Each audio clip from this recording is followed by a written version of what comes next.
Hey folks, Quilly here, and welcome to another episode of Let's Play Football Manager 2017.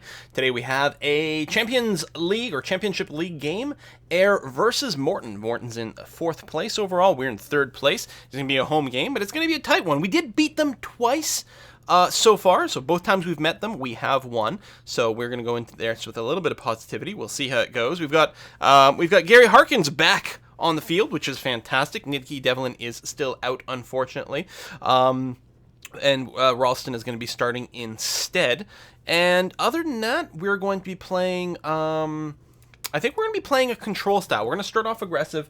If it doesn't work out, we might pull back a little bit after that. But hopefully it will be okay. We're going to go ahead and submit this team and see what we can do. Morton is the favorite here, which is interesting. May have something to do with what team members are available. And we're going to just focus on shutting down their 2 strikers. And we are going to go ahead and close down over here. In fact, with the strikers, I'm also going to tell people to close down as quickly as possible over here and see if we might do that. In the past, we've done a lot of, well, actually, we might still want to do that. Maybe less closing down here, and instead it's more like the fullbacks. We'll close down on them. Something like that. All right, continue to team talk. Expected pick up where we left off. Yeah, I'm expecting a win from you today, boys. All right, that didn't really do too much. And doesn't look like this is having much an effect either. We may need to mix things up a little bit more than we do, but we'll see how it goes. I mean, overall, our morale is pretty good. Craig Moore has got often an issue. His morale's, like, freakishly out of sync with the other team. When the team's doing badly, he's got good morale. When the team's doing well, he's got poor morale. I don't know what the deal is there. Maybe because his personality is balanced, so I don't know, he's offsetting whatever else is going on. No idea. But let's go ahead and get this bad boy started. We're going to be in the white kit, playing at home.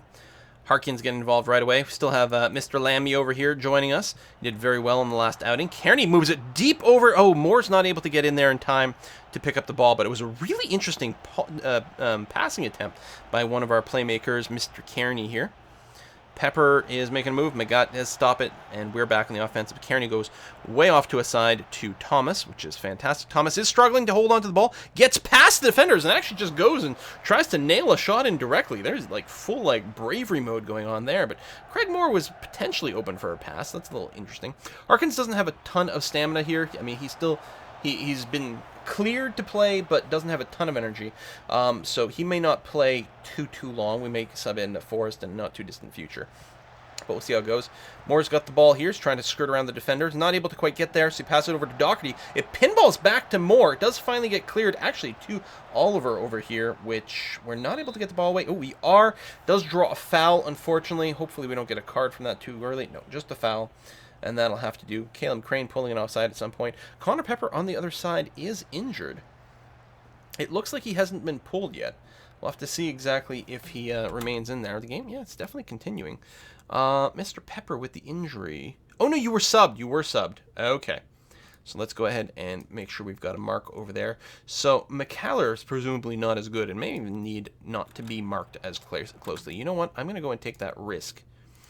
I'm not going to specifically say that you have to be marked hard all the time. So yeah, Gary Harkins probably will be subbing him out like 50, 55 minutes, something like that. Maybe 60, depending on how it goes. But it'll be a relatively early exit. So far, I feel like the control mentality is fine. They've only gotten 3 shots on us at this point. Although, watch this turn into something. Oh my god. Oh my god, thank goodness. I think that was Magat with the brilliant tackle there. He had bravely gotten away with the shot. That's what happened there. Ooh, he fails to clear it out. Gives it to their side, but looks like that has worked out okay. We're once again on the offense. Kearney moves it over to Harkins, who's got to put it back to Doherty. Back to Kearney, looking to make a play. Thomas is here. We don't have anyone on the right flank. I could tell Ralston to move up a little further. That's certainly possible. But I don't know. All right, corner kick goes to us. It does get cleared. Looks like Egan's going to pick it up, though. And how are you going to reset it? Over to Kearney, who's looking for a cross opportunity. Was looking pretty good, actually. It was maybe a little too deep. The goalkeeper was able to pick it up a little too easily there, but that was interesting. We did have someone, I think that was Thomas, in position to knock it in, had it reached him. Oh, nice interception there by Mr. Doherty.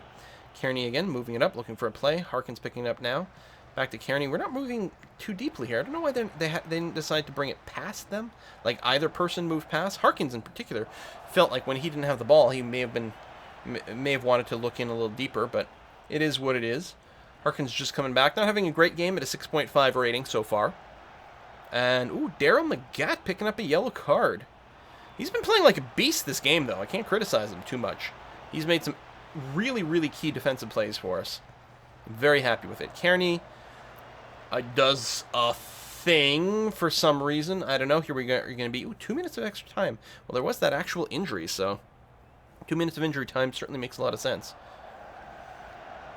That would have been great if Craig could have been picking that up, but not to be. He's going to take a nice long shot over there. Not really his strong point. I think what we're going to do in the second half is we are going to instruct our team to try to walk in a little bit more. We've got a lot of shots on, but no actual goals.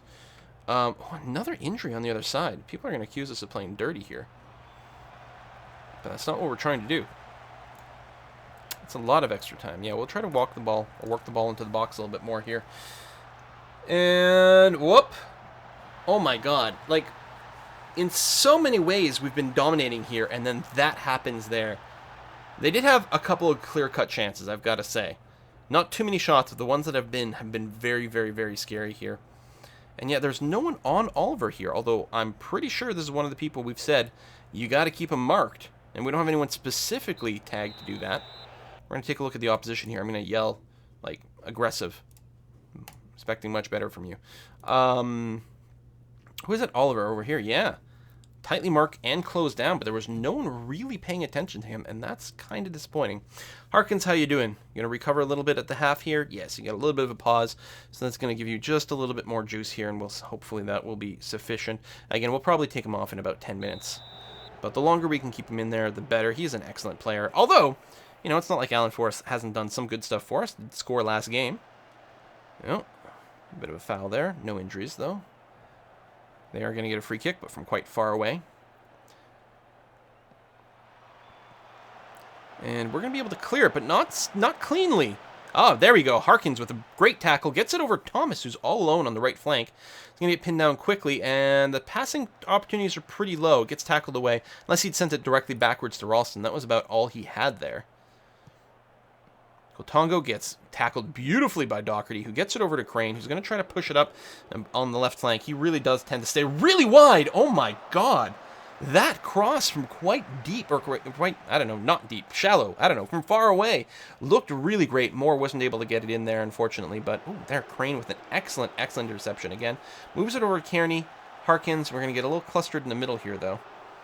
Egan, Kearney, Moore does find Thomas. Thomas gets it over to Crane, who's going to push it up closer to the byline. Attempts a cross, which goes ill, but we still had possession for a little while, though. Now Quiltongo going to have it for the other side. But somewhere, like 10 seconds later, we took it back. Oh, my God, this has been back and forth here. I really don't want this to end 1-0 like this. Come on, we got to be able to get it in there. 10 shots on. We do have the work ball into box now, but... So there might be a little bit fewer shots. That's a lot of shots for the one half. Did we end at 8 or 9? Can't remember for the first half. Thomas, that was a little bit sloppy and screwed up our tempo, but that, oh my god, Moore fails to get it in there. That's sort of the second time Moore kind of flubs that. He's still got a lot of energy. I don't want to sub him out quite yet. I think it's time to bring it to swap out Harkins, though. Yeah, we're going to... Oh, right, it's Forrest can't play the Engage. He's, like, so not on the list.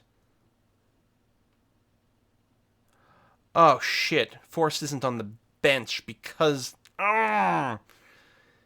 Forrest isn't on the bench because of the way things got moved around with my substitute list. Oh, that's really disheartening. All right. That's okay. We can move Paul Kearney up. He's actually quite comfortable in that role. And then replace another midfielder here. Although some of our good midfielders are out. We're going to take Marco Wardrop over here and just give him a standard sort of central midfielder support role over here. Yeah, that's really disappointing. I really want to bring Forrest up there. But I guess that'll have to do. And probably in about 10 more minutes, I'll bring in McGuffey. And we'll see how it goes. Yeah, okay, that was That was a goof. I wasn't looking at the substitute list. I forgot that Harkins, when I brought him in, he was from the, he was on the disabled list, so it just basically moved Forrest to there, not starting, which actually I was reminded of when the under-20s list came up. It highlighted the Forrest was an option because he wasn't starting. And, oh, that was some very poor control, giving Morton another offensive play over here, and Forbes actually had a lot of space for his kick. Angle may not have been the great. Well, no, actually, the angle was all pretty damn good. Jesus. All right, free kick by Thomas over here. Does get deflected by the wall, but that's going to turn into a corner for us. So at the 70-minute mark, we'll do some offensive swappy-doos.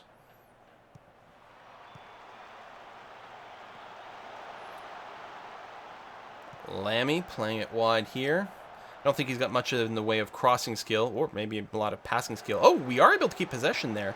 Can we turn this into another offensive play? I'm not sure. Let me back to Ralston. He's going to move it up a bit. Nope, not so much. Okay, here's the 70-minute mark.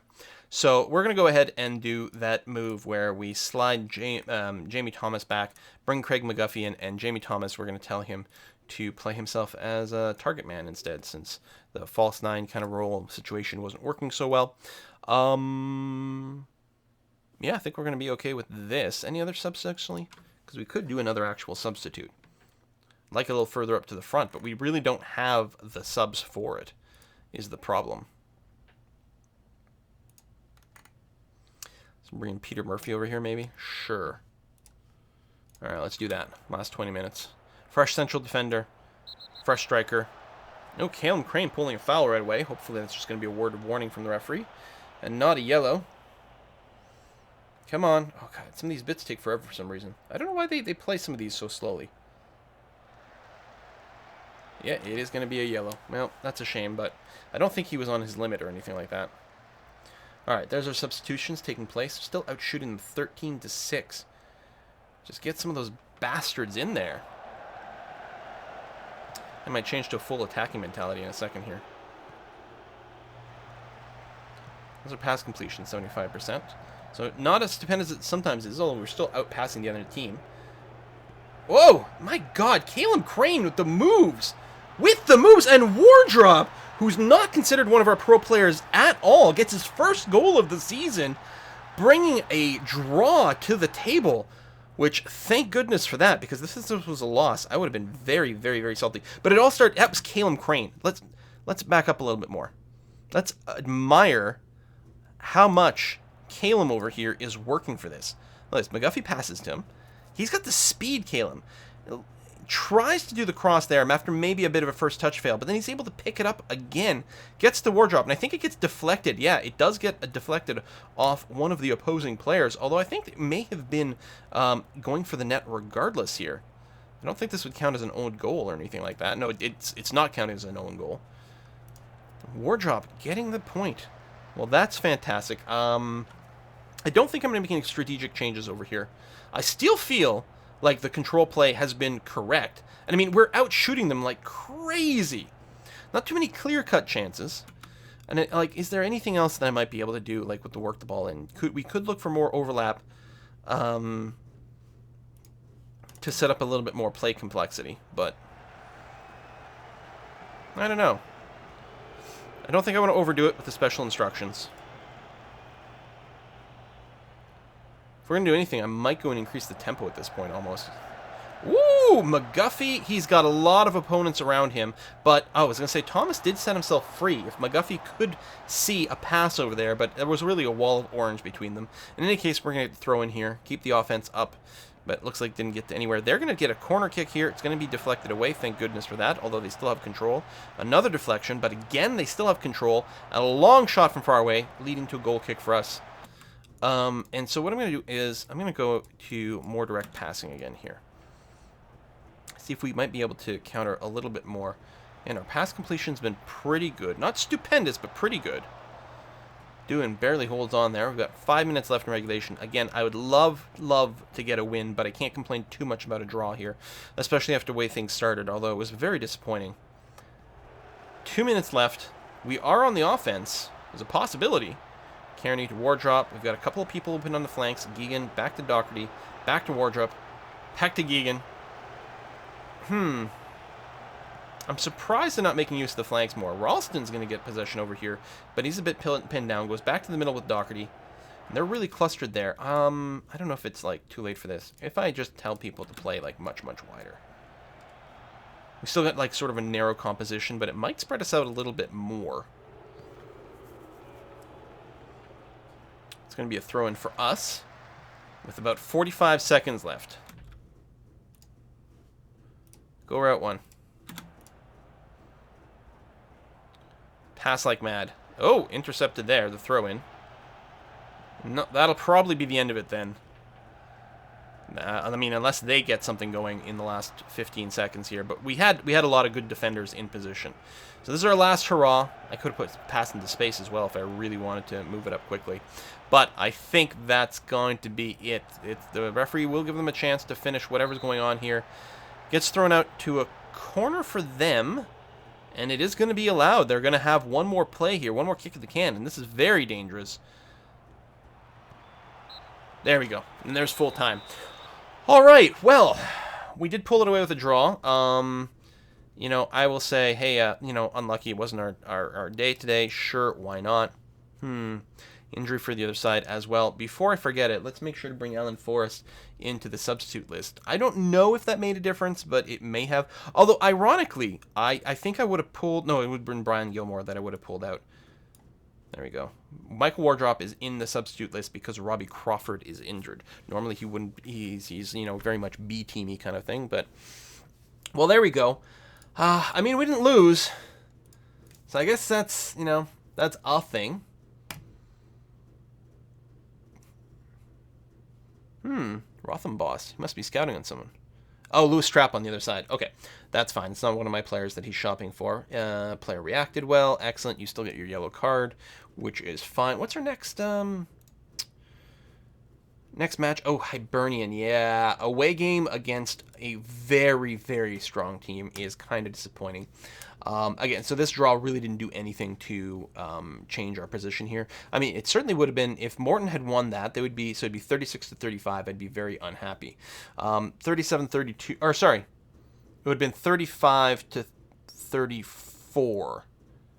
36-34, there you go, 36-34. Yeah, that would have been really tight. With the 5-point spread, that's not too bad. Again, we have, 36 games in the season, so there's 14 left.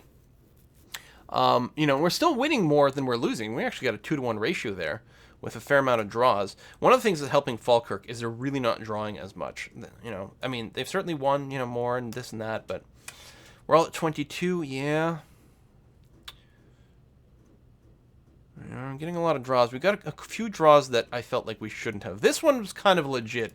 I still feel like, you know, I don't know, I was kind of hoping to win. That's where I really thought we had the potential, but it's not like the Dunfermline draw, which I considered to be a loss. This I consider to be, yeah, a legit draw. Not one I'm, like, thankful for, but it's fine. If we draw against Hibernian, though, then everything changes. And then that one I'll be like, oh, that's freaking fantastic, because these guys are crazy. They're still in a very significant way a Premier League team, so they're very, very, very strong.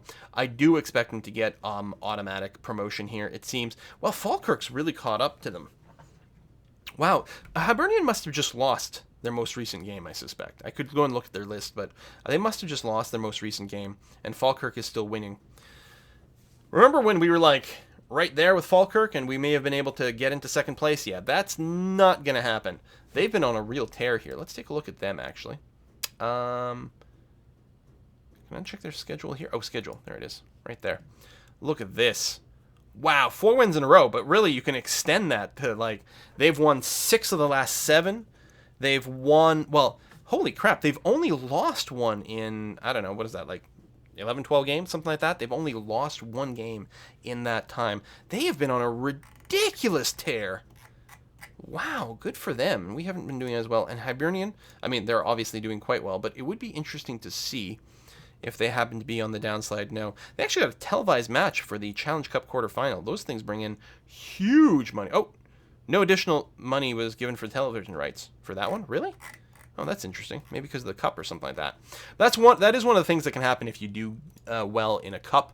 You know, the finals often get televised, especially if they're against stronger teams, and you can get some extra money, or if nothing else, you get a lot more attention and reputation, which is good. But there it is. Overall, I mean, again, we can't complain about how our season has gone. Much better than expected. But, now I just want more and more and more all the time. Thanks for watching, folks. See you next time.